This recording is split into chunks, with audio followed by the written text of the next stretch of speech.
أنفسهم وأموالهم بأن لهم الجنة. صدق الله العظيم. قال النبي صلى الله عليه وسلم: شعبان شهري ورمضان شهر الله، أو كما قال عليه الصلاة والسلام. اللهم صل على محمد النبي الأمي وعلى آله وسلم تسليما. قرآن کیا نازل رمضان بنا ڈالا، قرآن کیا نازل رمضان بنا ڈالا، بخشش کے لیے کیا کیا سامان بنا ڈالا، اور اب کیسے مٹائے گا قرآن کو دشمن بھی، اب کیسے مٹائے گا قرآن کو دشمن بھی، سینوں کو حافظوں کے جزدان بنا ڈالا. اور فکر دنیا کر کے دیکھا، فکر عقبہ کر کے دیکھ، فکر دنیا کر کے دیکھا، فکر عقبہ کر کے دیکھ، سب کو راضی کر کے دیکھا، رب کو راضی کر کے دیکھ. محترم بزرگوں، عزیز ساتھیوں، امت محمدیہ کے نوشگفتہ پھولوں، ملت اسلامیہ کے پاسبانوں، نوجوانوں، اللہ رب العزت کا بے انتہا فضل ہے، اس کا احسان ہے کہ اس پاک پروردگار نے ہم سب کو یہاں پر جمعے کی مناسبت پہ جمع فرمایا. اللہ رب العزت ہماری نماز جمعہ کو قبول فرمائے، اور جو کچھ کہا جائے اس کہنے کے مطابق اللہ رب العزت ہم سب کو عمل کرنے کی توفیق عطا فرمائے. حاضرین مصلیان مسجد، اللہ رب العزت نے ہم کو رمضان المبارک کا بابرکت مہینہ عطا کیا ہے، اور الحمدللہ اس ماہ کے 15 روزے مکمل ہو چکے ہیں.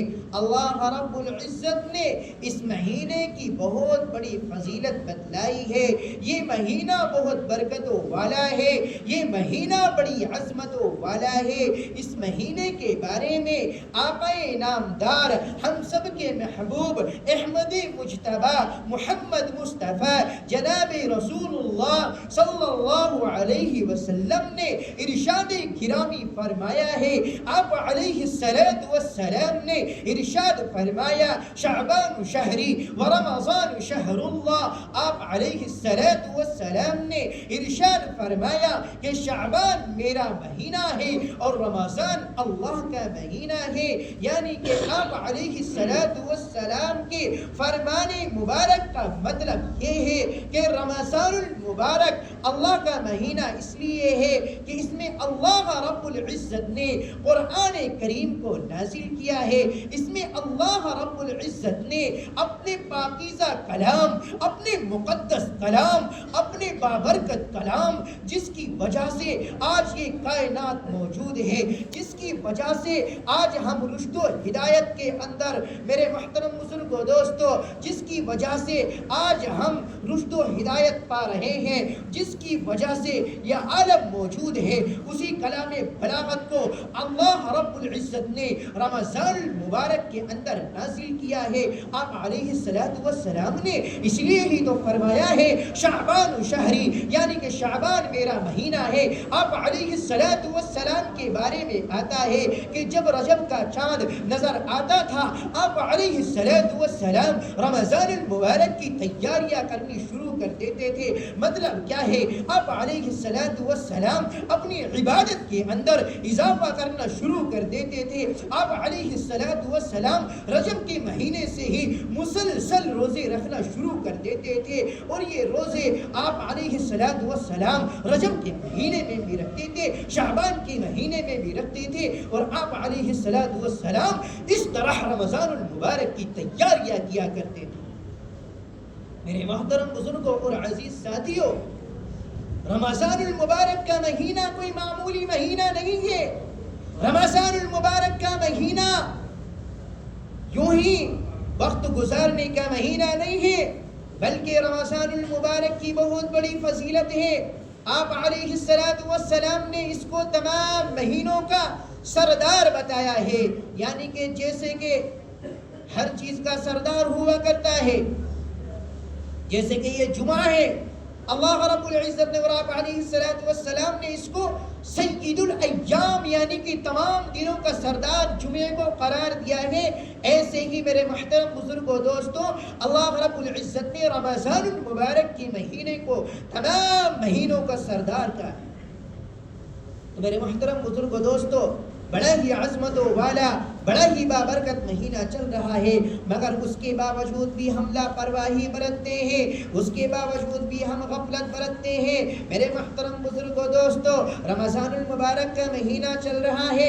ہاں مجھے معلوم ہے اور یہ دیکھنے میں آتا ہے کہ آج پوری مسجد بھری ہوئی نظر آتی ہے. رمضان المبارک کے مہینے میں لوگ قرآن پڑھتے ہوئے بھی نظر آتے ہیں، رمضان المبارک کے مہینے میں لوگ عبادتیں کرتے ہوئے نظر آتے ہیں، اور آنا بھی چاہیے کیونکہ یہ بہت بابرکت مہینہ ہے. مگر میرے محترم بزرگوں دوستو قرآن پڑھنا یہ صرف ایک مہینے کا کام نہیں ہے، نمازیں پڑھنا یہ صرف ایک مہینے کا کام نہیں ہے، تہجد پڑھنا یہ صرف ایک مہینے کا کام نہیں ہے. یہ تو میرے محترم بزرگوں دوستو رمضان المبارک کا مہینہ بابرکت مہینہ ہے، اس میں ہمیں اپنی عبادتوں کو بڑھانا چاہیے، یہ بات یقینی ہے. مگر میرے محترم بزرگوں دوستو رمضان المبارک کا مہینے کی مثال یوں ہے، اللہ رب العزت نے قرآن کریم کے اندر ایک موقع پر ارشاد فرمایا، ایمان والے بندوں کو ایمان والی بندیوں کو مخاطب کیا اور یہ ارشاد فرمایا،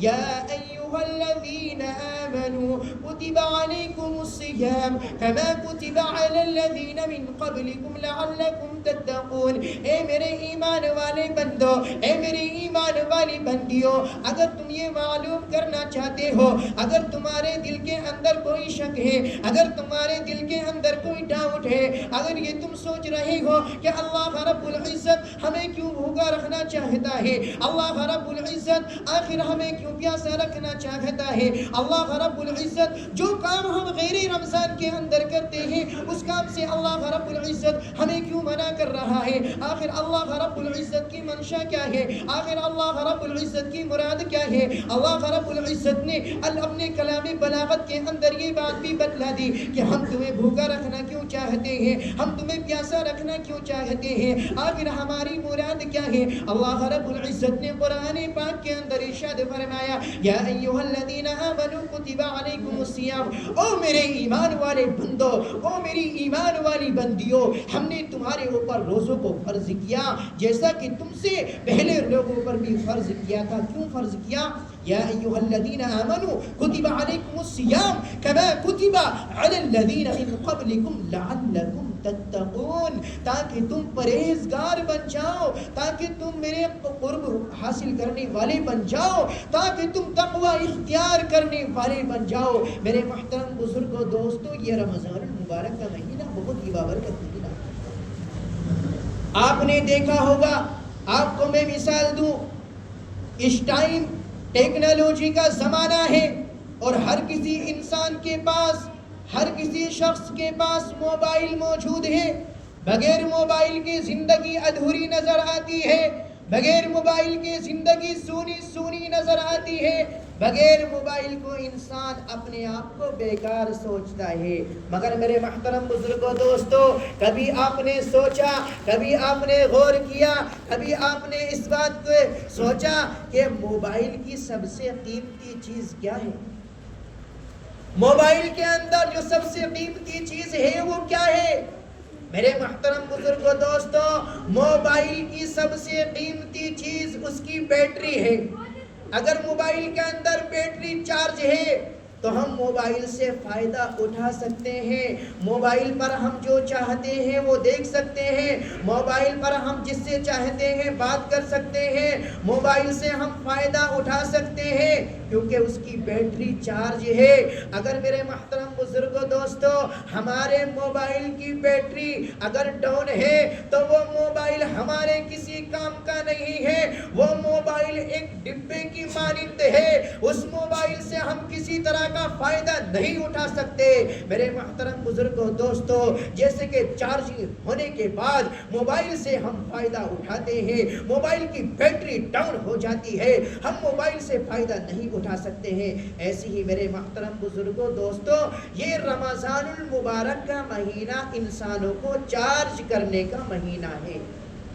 یعنی کہ ہم اس ایک مہینے میں ہم اللہ رب العزت کی اتنی عبادت کریں کہ ہم 11 مہینے تک ہماری بیٹری ڈاؤن نہیں ہونی چاہیے۔ میرے محترم بزرگوں دوستو، رمضان المبارک کے مہینے کے اندر ہم روزہ رکھتے ہیں، بھوکے رہتے ہیں، پیاسے رہتے ہیں۔ کیوں رہتے ہیں؟ کیونکہ میرے محترم بزرگوں دوستو یہ جو نفس ہے، جتنا ہم بھوکا رہتے ہیں، جتنا ہم پیاسا رہتے ہیں، اتنا ہی میرے محترم بزرگوں دوستو یہ جو نفس ہے یہ اللہ رب العزت کے تابع ہوتا ہے۔ اور میرے محترم بزرگوں دوستو اگر نفس یہ جو ہے شیر ہوتا ہے، اگر ہم کھا لیتے ہیں، پی لیتے ہیں، ہمارا پیٹ بھرا ہوا ہوتا ہے کہ یہ نفس جو ہے شیر ہوتا ہے، پھر جو ہے میرے محترم بزرگوں دوستو عبادت کرنے میں اتنا مزہ نہیں آتا جتنا کہ بھوکا اور پیاسا، جتنے کی روزے کی حالت میں عبادت کرنے میں مزہ آتا ہے، لطف آتا ہے۔ ایسے ہی میرے محترم بزرگوں دوستو جب ہم روزہ رکھتے ہیں، اللہ رب العزت فرشتوں سے عرض کرتے ہیں، اے میرے فرشتوں، میرے تم اس بندے کو دیکھ رہے ہو، میرے تم ایمان والے بندے کو دیکھ رہے ہو، میری تم اس ایمان والی بندی کو دیکھ رہے ہو کہ اس کے پاس پینے کی چیز موجود ہے، کھانے کی چیز موجود ہے، اور میں نے اس کے پیٹ لگایا ہوا ہے، بہت شدید بھوک لگی ہوئی ہے، اور کھانے کی ہر اشیاء موجود ہے، پینے کی ہر اشیاء موجود ہے، مگر یہ کھاتا نہیں ہے، یہ پیتا نہیں ہے۔ یہ کیوں نہیں کھاتا ہے؟ یہ کیوں نہیں پیتا ہے؟ اس کے پاس ہر چیز موجود ہے۔ میرے فرشتوں، یہ صرف اور صرف میرے ڈر کی وجہ سے، اور یہ جو ہے اس نے روزہ رکھا ہوا ہے، اس نے مجھ سے ملاقات کی شوق میں جو ہے یہ سب چیزوں کو چھوڑ رکھا ہے۔ اس کے پاس خوبصورت بیوی موجود ہے، مگر اس کے قریب نہیں جاتا، اس کو نظر اٹھا کر نہیں دیکھتا۔ کیوں نہیں دیکھتا؟ کیونکہ اس کو جو ہے جو میں نے رمضان المبارک کے اندر انعام رکھے ہیں وہ انعامات کو حاصل کرنا چاہتا ہے۔ میرے فرشتوں، تم گواہ رہو کہ میں نے اپنے بندے کی مغفرت کر دی، اور میں نے جو ہے اس کے لیے جنت کو واجب کر دیا۔ میرے محترم بزرگوں دوستو، آج ہم نماز پڑھ رہے ہیں، ہم قرآن پاک کی تلاوت کر رہے ہیں، ہمارے گھروں کا ماحول بھی جنت جیسا ماحول نظر آتا ہے۔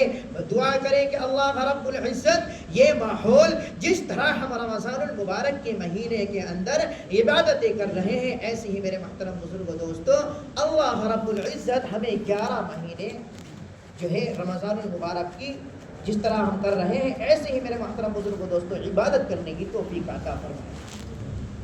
میرے محترم بزرگوں دوستو، صحابہ کرام رضوان اللہ تعالی علیہم اجمعین رمضان المبارک کی کس طرح قدردانی کیا کرتے تھے۔ مجھے یاد پڑتا ہے واقعہ جنگ بدر کا واقعہ۔ میرے محترم بزرگوں دوستو، کفار و مشرکین کی جو پہلی عظیم الشان جنگ ہوئی ہے، اس کو جنگ بدر، اس کو غزوہ بدر کہا جاتا ہے، جو رمضان المبارک کے مہینے کے اندر ہوئی ہے۔ کفار کے پاس ہر چیز موجود ہے، کفار کے پاس ہر عیش و عشرت کا سامان موجود ہے، کفار کے پاس نہ لشکر کی کمی ہے، کفار کے پاس، کفار و مشرکین کے پاس کسی چیز کی کمی نہیں ہے، نہ فوج کی کمی ہے، نہ مال کی کمی ہے، نہ میرے محترم بزرگوں دوستو تیروں کی کمی ہے، نہ تلواروں کی کمی ہے۔ آپ علیہ الصلاۃ والسلام کے پاس صحابہ اکرام رضوان اللہ تعالی علیہم اجمعین کی جو جماعت ہے اس کی تعداد کل 313 ہے۔ آپ علیہ الصلاۃ والسلام کے پاس نہ مسلسل گھوڑے ہیں، سوار سواریاں بھی ان کے پاس صحیح سے موجود نہیں ہے، تلواریں بھی ان کے پاس، جنگ کے جو سامان ہوا کرتے ہیں صحابہ اکرام رضوان اللہ تعالی علیہم اجمعین کے پاس وہ سامان موجود نہیں ہے، مگر آپ علیہ السلام نے ایک اشارہ کیا، سارے صحابہ تیار ہو گئے، آپ علیہ السلام کی آواز پر لبیک کہا لبیک و سعدیک یا رسول اللہ، ہم آپ پر قربان ہیں، ہماری جانیں آپ پر قربان ہیں، ہمارے مال آپ پر قربان ہیں، ہماری ہر چیز آپ پر قربان ہے، آپ ہمیں جس چیز کا حکم کرتے ہیں وہ حکم ہم مارنے کے لیے تیار ہیں۔ آپ علیہ السلام نے کہا کفار و مشرکین کی طرف سے جنگ کا اعلان ہو چکا ہے، میرے صحابہ تمہارا کیا مشورہ ہے، تم کیا کرنا چاہتے ہو؟ آپ علیہ السلام کے ایک اشارے پر صحابہ اکرام رضوان اللہ تعالی علیہم اجمعین جو جان دیا کرتے تھے، اپنی جانوں کا نذرانہ پیش کیا کرتے تھے، اپنی اولادوں کا نذرانہ پیش کیا کرتے تھے، اپنی بیویوں کو انہوں نے بیوہ کرنا پسند کیا، اپنی اولادوں کو انہوں نے یتیم کرنا پسند کیا، مگر میرے محترم بزرگوں دوستو، ایمان پر کوئی آنچ آئے، دین پر کوئی آنچ آئے، انہوں نے یہ برداشت نہیں کیا۔ آپ علیہ السلام نے جب صحابہ سے کہا تو صحابہ اکرام رضوان اللہ تعالی علیہم اجمعین نے عرض کیا یا رسول اللہ آپ کیسی بات کرتے ہیں، آپ مشورے کی بات کرتے ہیں، آپ اشارہ تو کیجئے۔ آپ علیہ السلام نے جماعت بنائی۔ میرے محترم بزرگوں دوستو یہ قافلہ روانہ ہوا۔ میرے محترم بزرگوں دوستو آپ یاد رکھیے رمضان المبارک کا مہینہ ہے، آج ہم ذرا سے بہانے تلاش کرتے ہیں اس چیز کے لیے کہ میرے سر میں درد ہے، مجھے پیٹ درد ہے، میری فلاں چیز ہو رہی ہے، میں روزہ نہیں رکھ سکتا۔ میرے محترم بزرگوں دوستو روزے کی فضیلت کو تم کیا جانو؟ ارے میرے محترم بزرگوں دوستو سیدنا علی رضی اللہ تعالی عنہ نے عرض کیا، آپ رضوان اللہ تعالی علیہ اجمعین ارشاد فرماتے ہیں کہ کسی شخص سے رمضان المبارک کا ایک روزہ فوت ہو جائے، کسی بیماری کی وجہ سے وہ ایک روزے کو قضا کر دے، بعد میں اس روزے کو رکھ بھی لے، تو میرے محترم بزرگوں دوستو وہ 100 سال روزہ رکھے، گرمی ہو، سردی ہو، دھوپ ہو، کوئی چیز بھی ہو، وہ روزہ رکھے تو وہ رمضان المبارک کے روزے کی فضیلت کو حاصل نہیں کر سکتا۔ میرے محترم بزرگوں دوستو رمضان المبارک کا جو روزہ ہے، اس کا جو اعجاز و اکرام ہے، اللہ نے جو انعام کا وعدہ کیا ہے، اس انعام کو نہیں پہنچ سکتا، اس فضیلت کو نہیں پہنچ سکتا۔ اب غور تو کیجئے، کوئی انسان 100 سال تک روزہ رکھے، کوئی انسان نہ سردی کی پرواہ کرے نہ گرمی کی پرواہ کرے، اور میرے محترم بزرگوں دوستو وہ مسلسل یوں ہی روزہ رکھتا رہے، پھر بھی وہ رمضان المبارک کے ایک روزے کی فضیلت کو نہیں پہنچ سکتا۔ میں آپ کے سامنے واقعہ بیان کر رہا تھا غزوہ بدر کا۔ غزوہ بدر کے موقع پر آپ علیہ السلام صحابہ اکرام اللہ رضوان اللہ تعالی علیہم اجمعین کو بدر کے میدان کے اندر لے گئے۔ میرے محترم بزرگوں دوستو صحابہ اکرام رضوان اللہ تعالی علیہم اجمعین جس زمین پر صحابہ اکرام رضوان اللہ تعالی علیہم اجمعین نے قیام کیا، وہ زمین بھی کیسی تھی؟ وہ زمین ریتیلی زمین تھی، کفار و مشرکین کی جو میرے محترم بزرگوں دوستو ان کے پاس جو زمین آئی وہ مٹیالی زمین تھی اور وہ مضبوط زمین تھی، پانی والی زمین تھی۔ آپ علیہ السلام کے پاس جو زمین آئی وہ ریتیلی زمین تھی۔ جب آت علیہ السلام صحابہ اکرام اللہ علیہ اجمعین کی جماعت تیار کر رہے تھے، ایک عورت جس کا نام حضرت حمزہ رضی اللہ تعالی عنہا ہے وہ آئی اور آپ علیہ السلام سے آ کر عرض کیا یا رسول اللہ صلی اللہ علیہ وسلم آپ اپنا ہاتھ پھیلائیے۔ آپ علیہ السلام نے اپنا برکت والا ہاتھ، اپنا رحمت والا ہاتھ اس مائی کی طرف پھیلایا۔ اسماعیل نے آپ علیہ السلام کے ہاتھ پر، ہاتھ مبارک پر اپنے کٹے ہوئے سر کے بال رکھ دیے۔ آپ علیہ السلام نے ارشاد فرمایا مائی آخر بات کیا ہے، کیا وجہ ہے، ان بالوں کا میں کیا کروں گا، ان بالوں کا آخر میں کیا کروں گا؟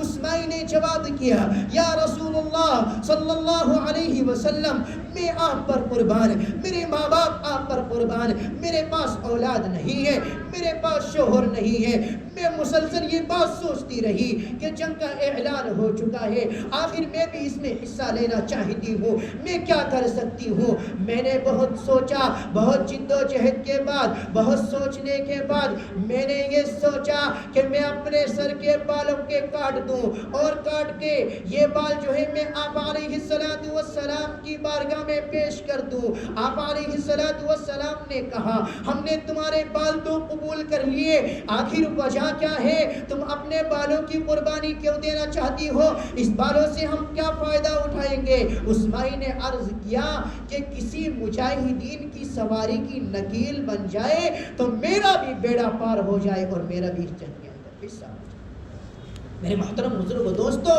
ایسے تھے ہمارے اسلاف، ایسے تھے ہمارے بزرگ جن کے ہم نام لیوا ہیں، جن کے ہم عاشق کہلاتے ہیں۔ میرے محترم بزرگ دوستو، آج ہم اپنے آپ کو دیکھیں، آج ہم اپنے گریبان کے اندر جھانک کر کے دیکھیں، آج ہم کہاں ہیں؟ اور ہمارے اسلاف نے قربانیاں دے کر، ہمارے اسلاف نے مجاہدہ پیش کر کر یہ دین ہم تک پہنچایا ہے۔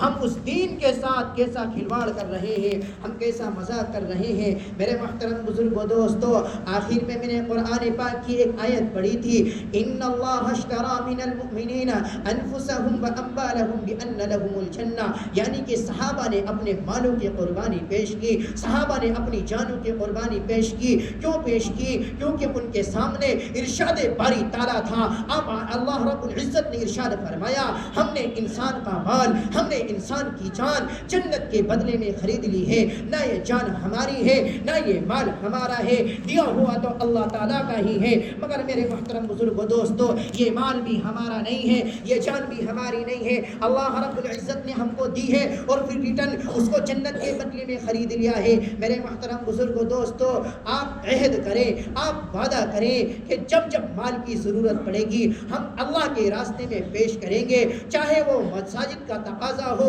چاہے وہ مساجد کا تقاضا ہو یا مدارس کا تقاضا ہو۔ میرے محترم بزرگ و دوستو، ہمیں جان کی قربانی دینی پڑے گی تو ہم اپنی جانوں کا نذرانہ پیش کریں گے، چاہے وہ دعوت و تبلیغ کے میدان میں ہو اور چاہے وہ جنگ کے میدان کے اندر ہو۔ میرے محترم بزرگ و دوستو، آپ دعا کریں اللہ رب العزت جو کچھ کہا گیا ہے اس کے مطابق عمل کرنے کی توفیق عطا فرمائے، رمضان المبارک کی قدردانی کرنے کی توفیق عطا فرمائے۔ میرے محترم بزرگ و دوستو، ہر سال ہماری حاضری شہر مظفر نگر جامعہ ابو ہریرہ رضی اللہ تعالی عنہ سے ہوا کرتی ہے۔ میرے محترم بزرگ دوستو، ادارہ مستحق اور معتبر ہے الحمدللہ۔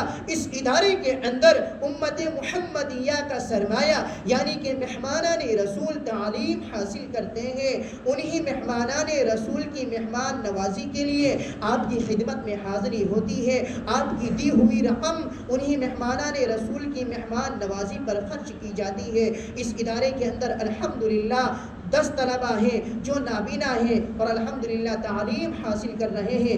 عبرت کا مقام ہے، غور کرنے کا مقام ہے کہ نابینا بچے اس ادارے کے اندر تعلیم حاصل کر رہے ہیں۔ میرے محترم بزرگ و دوستو، بہت ہی مستحق ادارہ ہے۔ میں اس ادارے کے اندر حفظ کا درجہ 3 سال سے پڑھا رہا ہوں، لہٰذا آپ تمام حضرات سے مؤدبانہ، مخلصانہ اور عاجزانہ درخواست ہے کہ زیادہ سے زیادہ تعاون فرما کر ثواب کے مستحق ہو۔ پچھلی رسید ہے جن حضرات کی، وہ بھی اس کا خیال رکھیں۔ اور آپ کی مسجد کا کام چل رہا ہے، آپ کے امام صاحب بتلا رہے تھے، آپ اپنی مسجد کا بھی خیال رکھیں۔ بس خیال اس چیز کا رکھنا ہے کہ مسجد میں امداد ہوا کرتی ہے، مسجد میں کسی طرح کا زکوٰۃ کا یا فطرے کا مال نہیں لگتا، اور مدارس کے اندر امداد بھی چلتی ہے، زکوٰۃ بھی چلتا ہے، فطرہ بھی چلتا ہے۔ ادارہ ہر اعتبار سے مستحق ہے۔ مسجد میں جب آپ تعاون کریں تو خیال رکھیں کہ صرف امداد دیں اور کسی مال سے آپ اس کا تعاون نہ فرمائیں۔ اللہ رب العزت عمل کی توفیق عطا فرمائے۔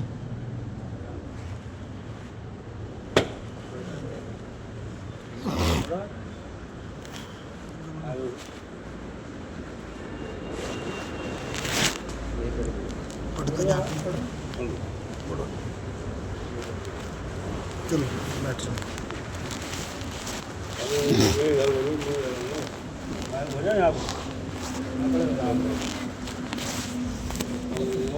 اللہ اکبر